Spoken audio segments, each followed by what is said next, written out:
Good morning to all of you. My name is KMS Sailaja Rani, lecturer in Computer Science via Government College for Women, Chirala. Today's topic is computer memory. When we are going to our topic, first computer definition ni okkasari chuddam. Computer is an electronic device used to store and retrieve data to perform a particular task. ఇక్కడ మనకి retrieve data అనే term రిపీటెడ్గా కనిపిస్తూ ఉంది. Retrieve data is nothing but the ఉన్న డేటాని already store అయిన డేటాని మనం మళ్ళీ వెనక్కి తీసుకోవడమే రిట్రీవింగ్ ఆఫ్ ద డేటా. మరి ఇక్కడ రిట్రీవింగ్ ఆఫ్ డేటా అని అంటే ఎక్కడి నుంచి మనం స్టోర్ చేసుకుంటాము, ఎక్కడి నుంచి రిట్రీవ్ చేస్తాము. So there is a need of storing A data. So అయితే ఎక్కడ స్టోర్ అవుతుంది అని అంటే కంప్యూటర్ మెమరీ ఉంటుంది. సో మెమరీలో స్టోర్ అవుతుంది కాబట్టి ఇక్కడ మనం మెమరీని గురించి నేర్చుకుందాం.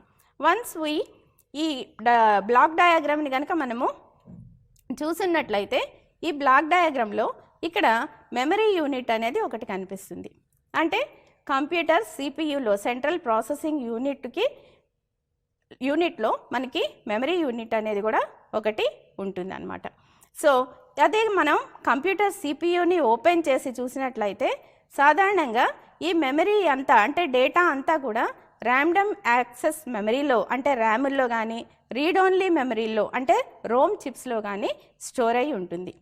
సో కాబట్టి ఇప్పుడు ఫస్ట్ కంప్యూటర్ మెమరీ అంటే ఏంటో తెలుసుకుందాం. Computer memory is an internal storage area in the computer in which the data which is we are giving that may be the programs are data which is stored in the computer either temporarily or permanently. So permanent గా కానీ temporary కానీ మనం కంప్యూటర్లో డేటాని store చేస్తే దాన్ని ఏమంటాము అంటే కంప్యూటర్ మెమరీగా మనం చెప్తాము. బేసికల్గా computer memory is 2 types and one is the primary memory and second one is the secondary memory. So primary మెమరీని మనం main memory or internal memory అని కూడా అంటాము. అండ్ సెకండరీ మెమరీని ఆక్సిలరీ మెమరీ అని కానీ ఎక్స్టర్నల్ మెమరీ అని కానీ కూడా చెప్పవచ్చు. అండ్ ప్రైమరీ మెమరీలో మన ఇన్స్ట్రక్షన్స్ని డేటాని ప్రోగ్రామ్ ఎగ్జిక్యూట్ అయ్యేటప్పుడు మాత్రమే హోల్డ్ చేయగలుగుతాము.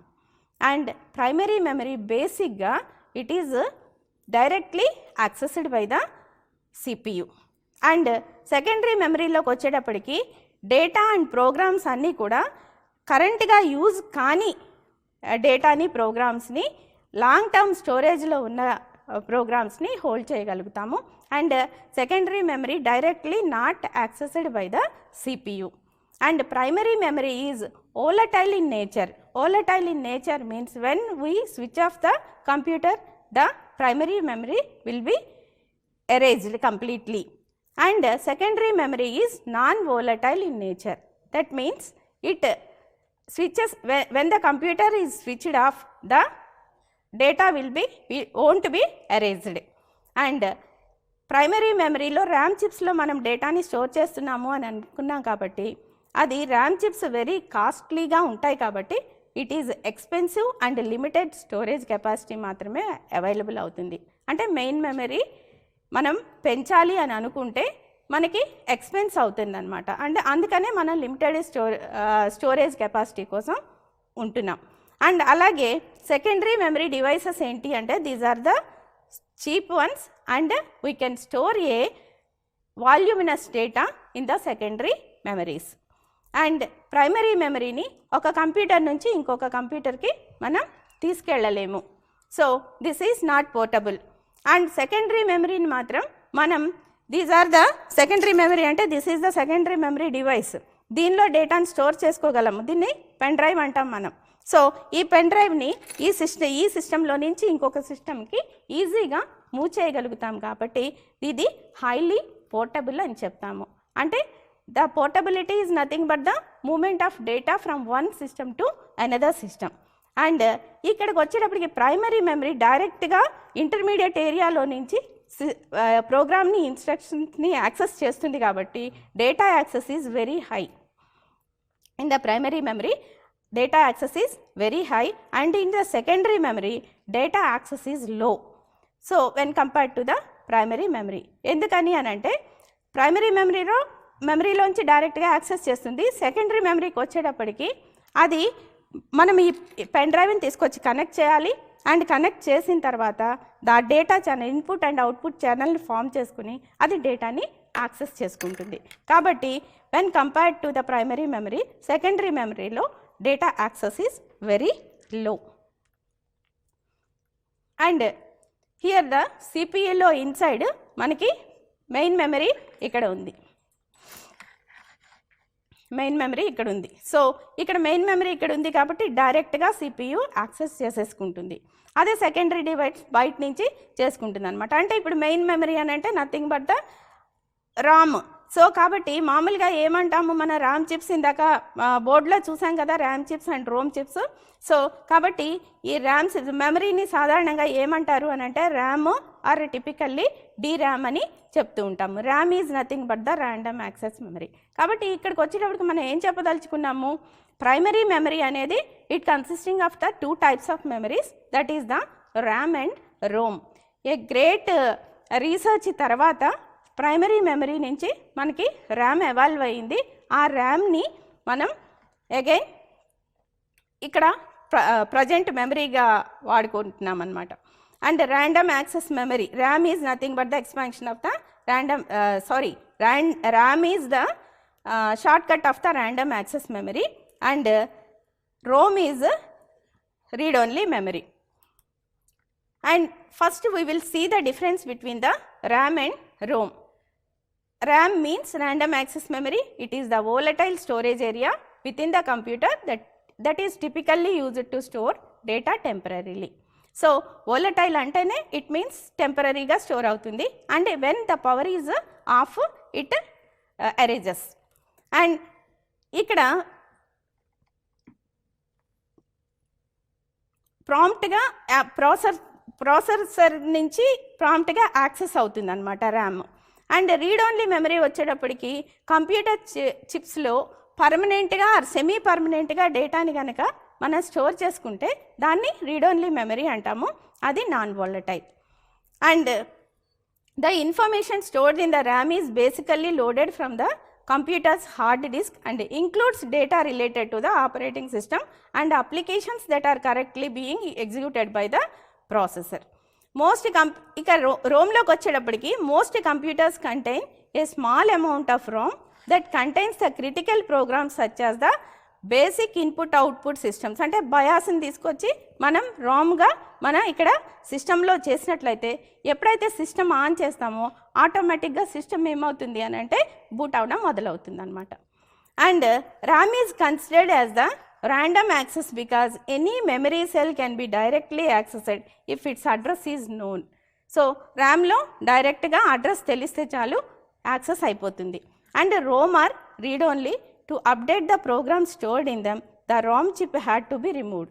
అంటే ఒకసారి రీడ్ ఓన్లీ అని అంటే ఏంటి, మనం దాన్ని మళ్ళీ రైట్ చేయలేము. కాబట్టి ఏం చేస్తున్నాం అనమాట, రామ్ని అప్డేట్ చేయాలి అనుకుంటే then we are replacing the RAM చిప్ని రీప్లేస్ చేయాల్సి వస్తుంది. అయితే ఈ పరిస్థితి ఇప్పుడు నవ్ డేస్లో the updations is possible. So updations అన్నీ కూడా ఇప్పుడు పాసిబుల్ అయినాయి. అవి తర్వాత చూద్దాము. అండ్ ఫస్ట్ ర్యామ్లో కూడా again there are 2 types. One is the static RAM and second one is the dynamic RAM. And static RAM holds data without an external refresh as long as it power ఉన్నంతసేపు దానికి ఏవైనా refreshes లేకుండానే external refreshes లేకుండానే డేటాని hold చేసేసుకుంటుంది. కానీ దీనిలోకి వచ్చేటప్పటికి దీనికి 10 నిమిషానికి అంటే DRAMలోకి వచ్చేటప్పటికి డైనమిక్ ర్యామ్ అంటారు దీన్ని. ఆ డైనమిక్ ర్యామ్లోకి వచ్చేటప్పటికి 10 సెకండ్కి ఒక రిఫ్రెష్ కావాల్సి వస్తుంది అనమాట. అండ్ స్టాటిక్ ర్యామ్లోకి వచ్చేటప్పటికి these are the made up of the flip flops. అంటే మెమరీ సెల్స్ అన్నీ కూడా ఫ్లిప్ ఫ్లాప్ 0 నుంచి 1కి ఫ్లిప్ అవుతూ ఉంటాయి. ఇవి వితౌట్ కెపాసిటర్స్తో. అండ్ ఈ స్టాటిక్ ర్యామ్లో ఉన్న ఒక డిసడ్వాంటేజ్ ఏంటి అని అంటే it occupies the more space and expensive. And but దీనికి ఉన్న అడ్వాంటేజ్ ఏంటి అని అంటే SRAM is faster and more reliable. SRAM chips are used in cars, household appliance and hand held electronic device. అంటే మనం కార్లో నుంచి ఒక్కొక్కసారి మన డేటాని ఆటోమేటిక్గా అది స్టోర్ చేసుకునేది మనకు చెప్తూ ఉంటుంది. సో ఇది ఎలా వస్తుంది అని అంటే మన SRAM చిప్స్ అన్నీ కూడా కార్లోను హోమ్ అప్లయన్స్లోను మనం చూస్తూ ఉంటాం కాబట్టి. And next more important one is nothing but the DRAM. DRAM is also known as the dynamic RAM అంటాం. సో ఇది ఎప్పుడైతే ఇది చీప్గా ఉందో అండ్ మోర్ మెమరీని స్టోర్ చేయగలుగుతుందో ఆటోమేటిక్గా దీన్ని కామన్ టైప్ ఆఫ్ మెమరీగా యూజ్ చేస్తున్నాం and we're using it in the PC workstations and servers and must be refreshed in a second to hold its data contents. So ఒకసారి ఆ data కంటెంట్స్ను hold చేయడానికి ప్రతి సెకండ్కి కూడా ఇది రిఫ్రెష్ అవుతూ ఉంటుంది. And it's chip contain millions of memory cells. Each cell is made up of A transistors and capacitors and each cell contains 1 bit of information. It is a cheap one and can hold the 4 times of more data than the SRAM.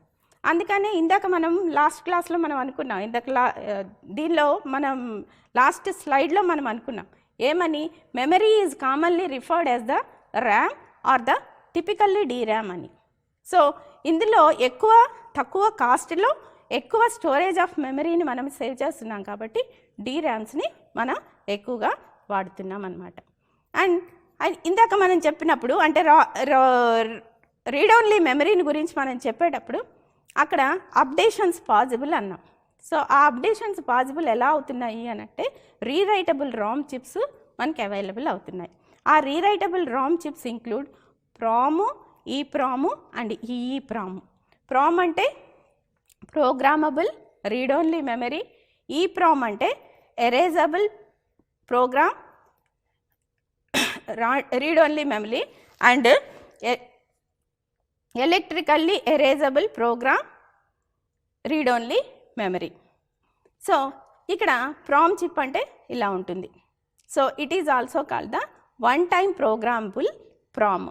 అంటే దీనిలో మళ్ళీ ఒకసారి programme రాసుకోవచ్చు and అలా రాయడానికి కావాల్సిన special device ఒకటి ఉంటుంది, that is a PROM programmer. And second one is the EEPROM chip. It is the another type of RAM that can be erased and reprogrammed. ఇందులో మనం ఎరేజ్ చేసేసుకుని మళ్ళీ రీప్రోగ్రామ్ చేసుకోవడానికి ఈ EEPROM చిప్ పనిచేస్తుంది అనమాట. And next one is the EEPROM chip. It is based on a semiconductor structure similar to the EEPROM but allows the entire or selected contents to be electrically erased and written again electrically. So కాబట్టి ఆటోమేటిక్గా ఏమవుతుందన్నమాట, there is a no need of moving the total data from the computer. So కాబట్టి ఇలా EEPROMలో మనం process of writing is also known as called the flashing. And once we review these sessions, basically we discussed about the memory unit and basically memory is divided into 2 types, primary memory and secondary memory. Primary memory can be accessed directly by the CPU and secondary memory cannot be accessed by the CPU. And primary memories are again 2 types. One is the random access memory, manam danni RAM antam, and read only memory ROM అంటాం. And random access మెమరీలో మళ్ళీ 2 రకాలు ఉన్నాయి. Those are the SRAM static RAM and DRAM dynamic RAM. And rewritable RAM chips మనకి available అవుతున్నాయి, అవి PROM and EEPROM and EEPROM. Thank you.